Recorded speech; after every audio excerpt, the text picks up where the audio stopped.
Mes chers compatriotes, notre nation se trouve une fois de plus confrontée à une menace qui vise son existence même, son identité, son unité, sa dignité et son honneur.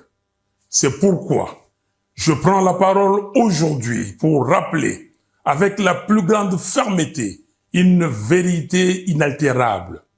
Aucun accord de prétendue intégration économique régionale ne peut être envisagé tant que la souveraineté et l'intégrité territoriale de la RDC sont bafouées.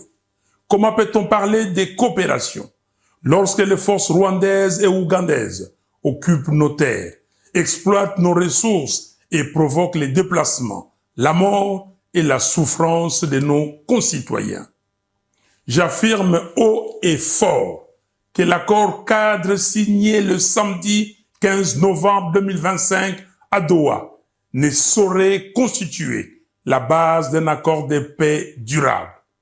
Les discussions de Doha devaient se limiter à la mise en œuvre intégrale et sans complaisance de la résolution 2773 des Nations Unies et la définition des modalités du cessez-le-feu et non à la signature d'un accord d'abdication qui mettrait en péril l'avenir de nos enfants.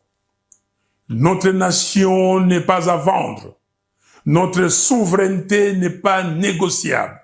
Et l'intégration régionale ne peut se faire qu'entre États égaux, libres et respectueux des frontières. Aucune pression ne doit primer sur la sécurité du Congo. Aucune manœuvre ne doit détourner notre marche vers la cohésion nationale. Ainsi, j'en appelle à M. Félix Tshisekedi et à tous les Congolais à œuvrer pour la cohésion nationale. Une cohésion véritable qui ne peut naître que d'un dialogue national inclusif. Monsieur Tshisekedi, au nom de notre peuple, meurtri mais toujours debout, je vous invite à convoquer sans délai le dialogue national. Sinon, l'histoire vous tiendra responsable de la balkanisation du Congo avec messieurs Kagame et Kabila. Aucun accord extérieur ne saurait précéder la réconciliation des enfants du Congo rassemblés pour proclamer d'une seule voix la cohésion nationale.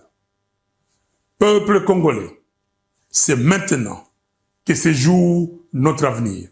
C'est maintenant que chacun doit s'élever pour défendre ce qui reste la valeur sacrée de notre histoire, l'intégrité territoriale du Congo.